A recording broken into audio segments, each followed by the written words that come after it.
you're welcome to our book reading challenge. And it's day 40. 40 days of book reading, one chapter a day. Wow, I'm so proud of us. So proud, so proud. I mean, it's not easy. It's not easy at all. I mean, thank God, thank God. How are you doing? How are you? How's your day? How's your day going right now? I mean, spiritually, physically, mentally, how are you doing today? Yes, so you're welcome back to our book reading challenge, and we're still in the book, The Power of Your Subconscious Mind. And well, let me just say this, it's my birthday. I feel shy. But yeah, thank God for a new age. I'm so grateful to God for um, how far He has brought me, and where I am right now. I'm thankful to God for everything, every single thing, and everyone He has sent to my life to uplift me, to bless me, to encourage me. I'm just grateful to God for another age. It's God. It's only God. It's only God. Yeah, so thank you guys, thank you everyone, thank you Sarah, thank you to everyone, for wishing me and praying for me. And I know that God has answered your prayers upon my life. I'm so grateful to have you guys. To all my friends online, thank you for your birthday wishes and prayers. God bless you. I hope to celebrate yours too. Yes, yes, yes. So we're still on the book The Power of Your Subconscious Mind by Dr. Joseph Murphy. And yesterday we started, the chapter on wealth. Okay. And here are some, things we can take note of. Okay. We can remember when it comes to, having that mindset shifts. Okay. If you're the kind of person who wants to begin to, you know, build a strong, formidable mind on wealth. Okay, there are some things to take note of. Now, trying to accumulate wealth by the sweat of your brow and hard labor is one way to become the richest man in the graveyard.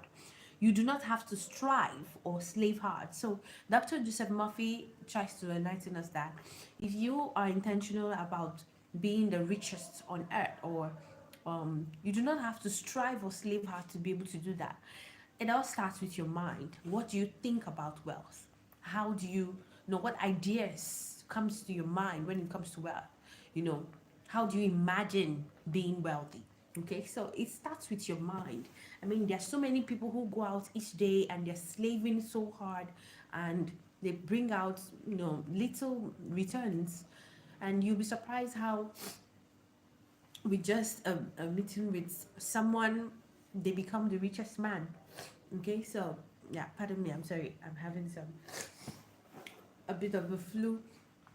Yeah, so another thing to remember is repeat the word wealth.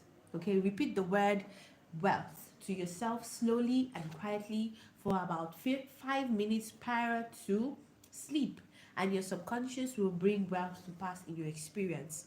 The feeling of wealth produces wealth. Keep these in mind at all times.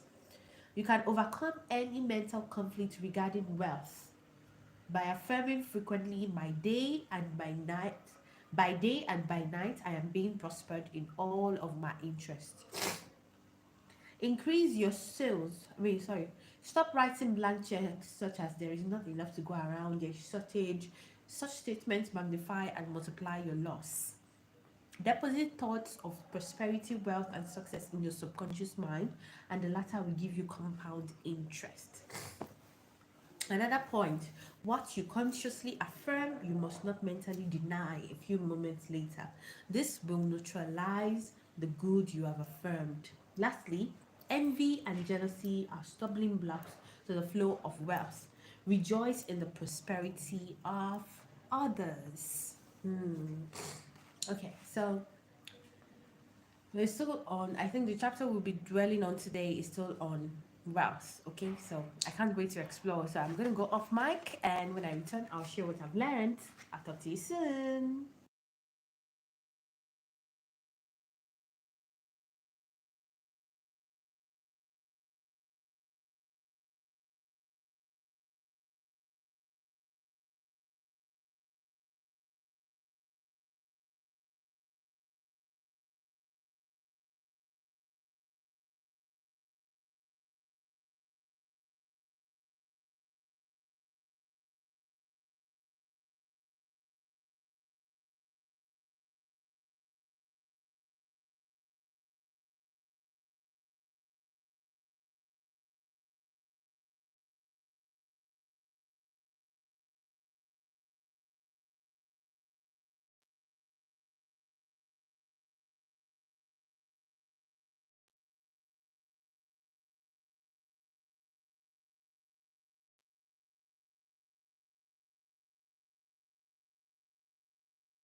Hi, Sarah.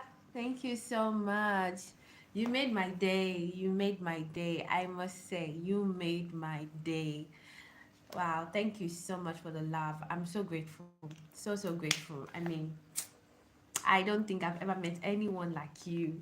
Wow. You're so kind. You've got such a beautiful heart. Thank you. Thank you so much. Yeah, yeah. You really made my day. Like seeing your message, your love. I mean, it was so so sweet. So so sweet. Thank you so much. Thank you. You're a red gem. Actually, you are a red gem. God bless you, sis. God bless you. God bless you. Okay, so we're still on the book, The Power of Your Subconscious Mind, and um, we are learning some things about wealth, okay, and how you can be able to, you know, reshape your thinking, okay, how you can be able to reshape your thinking, you know, your subconscious mind is blessed, okay. I just need you to know that whatever you think creates itself. Whatever you think happens, whatever you imagine can come to pass, can be manifested. So now, when it comes to wealth, okay, the question is, what do you think about wealth? What do you think about riches? What do you think about abundance? What do you think about prosperity? Do you see yourself, being rich? Do you see yourself, accumulating wealth? Do you see yourself being blessed financially and helping others?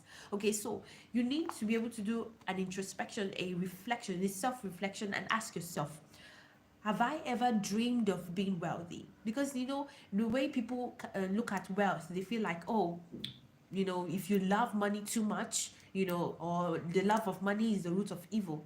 Of course, that has a very good explanation, but it is contextual. It has a context.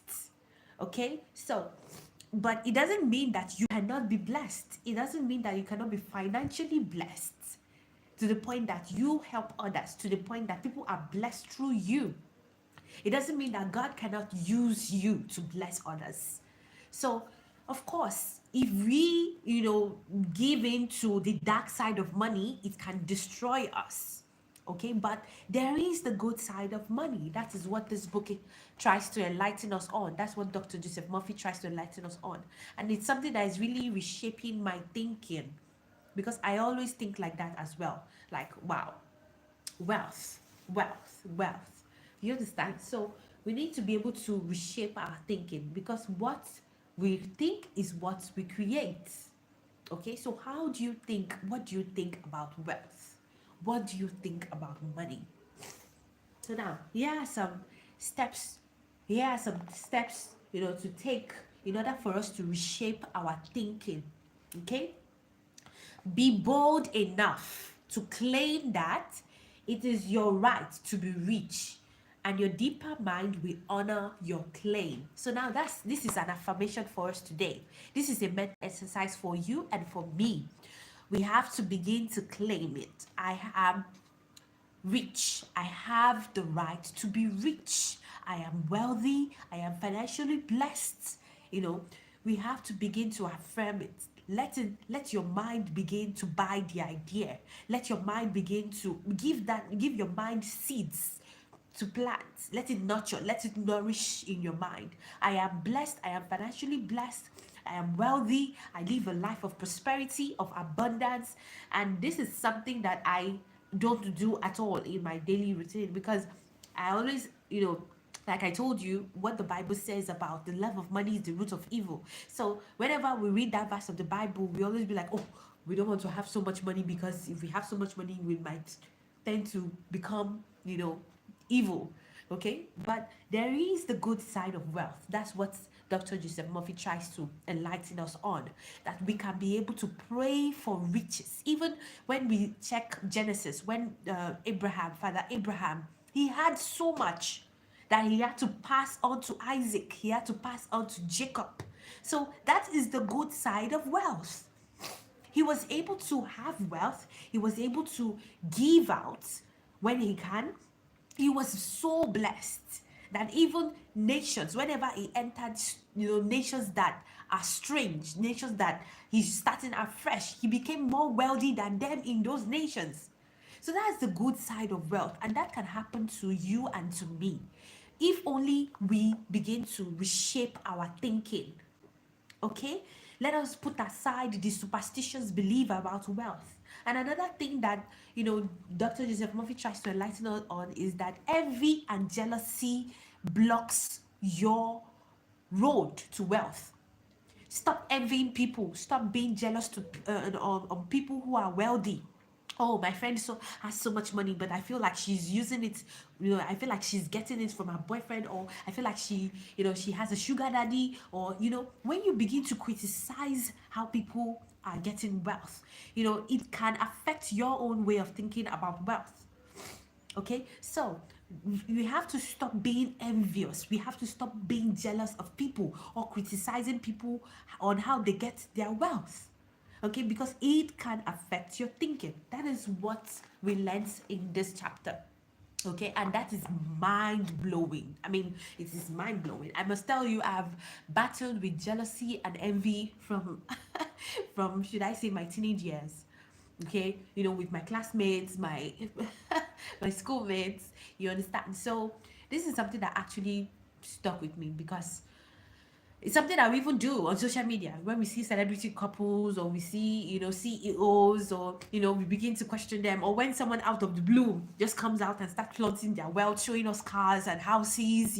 We start asking like, where did he get the wealth? Where does she get the wealth? Oh, she's sleeping with this, he's sleeping with that. We start being so critics. We start becoming critics just because some people are making it. So we indirectly do not know that it affects our way of thinking. That's something that we do not know. It affects our way of thinking about wealth. So this book has been so mind-blowing. I mean, from today we begin to affirm, I have the right to be rich. NK, you have the right to be rich. Sarah, you have the right to be rich. We are going to be rich, girl. Okay, so we begin to shape our thinking. We begin to, reshape our thinking. Let's put aside the superstition. Let's put them aside. Every negative thinking we have towards wealth, we put them aside, and we affirm from today. Okay, we affirm from today. Begin to imagine the house you want you and your family to live in. It's not too early, it's not too late. Okay, you can begin to imagine the kind of car you want to be comfortable in riding in. You want to have private jets. It's not bad. As Christians, we feel like having too much can actually, but we can have a lot and still be humble and still live a life of harmony, of peace. It can happen only if we reshape our thinking. Okay, so here's another point. When money is circulating freely in your life, you are economically healthy.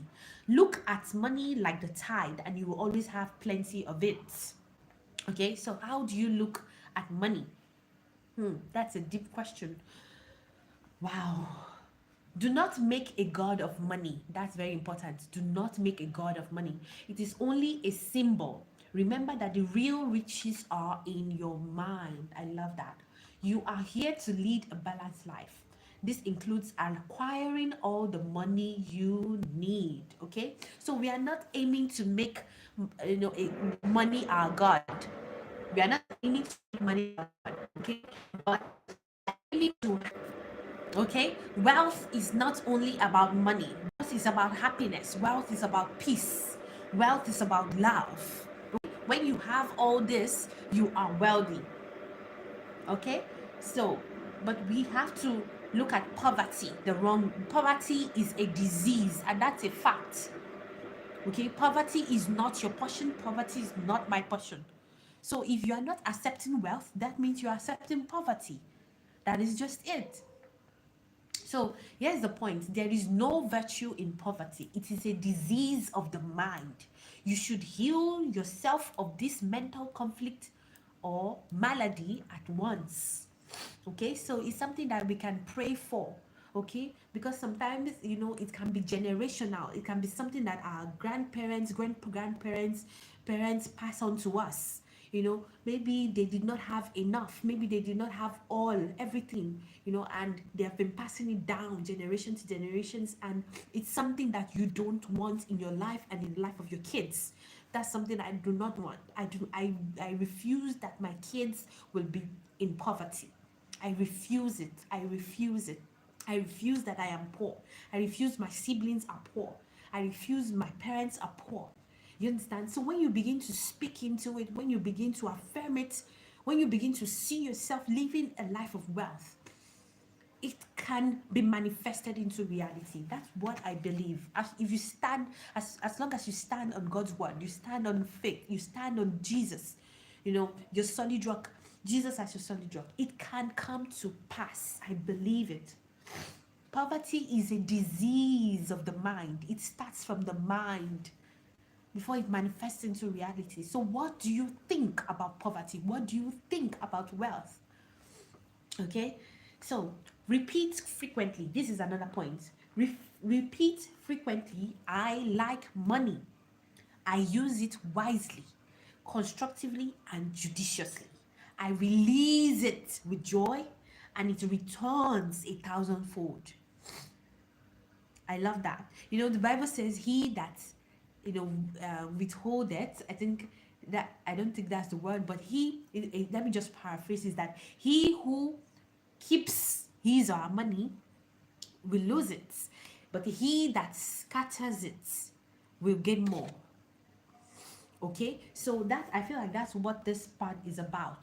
I release it with joy. So having wealth is being able to release it. When someone calls out to you, oh, I'm in need of this, I'm in need of that, I'm in need of, and you have it. Freely, joyfully release it, and you see that it will return back to you. Excuse me. So let's repeat this frequently. I like money. I use it wisely. I use it constructively. I use it judiciously. I release it with joy, and it returns 1,000-fold. I love that. I love that. Wow, that was great. That was great. So yeah, so that's all for today, and we continue to affirm it. I will continue to affirm it as I sleep tonight, as I wake up tomorrow. I affirm it. I am wealthy, I am strong, I am successful, I am rich, I am happy. Okay, Sarah? We've got a mental exercise tonight, because we have to make it, girl. We have to make the money. Okay, we have to be wealthy. Even, as women, it is not a shame. It is not a shame. It is our right. We have that right to be rich as well. So this is not gender. There's no gender thing when it comes to wealth. A man can have wealth. Your husband can have wealth. Your boyfriend or your spouse, they can have wealth, but you can as well. You can as well. Okay? Yeah. So we affirm. We are rich, we are prosperous, we are happy, we are joyful, we live a life of abundance. Yes, so God bless you. Thank you so much, Sarah, for being here with me. God bless you. God bless everyone. Everyone watching, everyone who will watch later. I hope you learned a lot. We're still on the book we're still on the book The Power of Your Subconscious Mind by Dr. Joseph Murphy. So it's not too late to get the book. We can get the book and we can continue the book reading challenge together.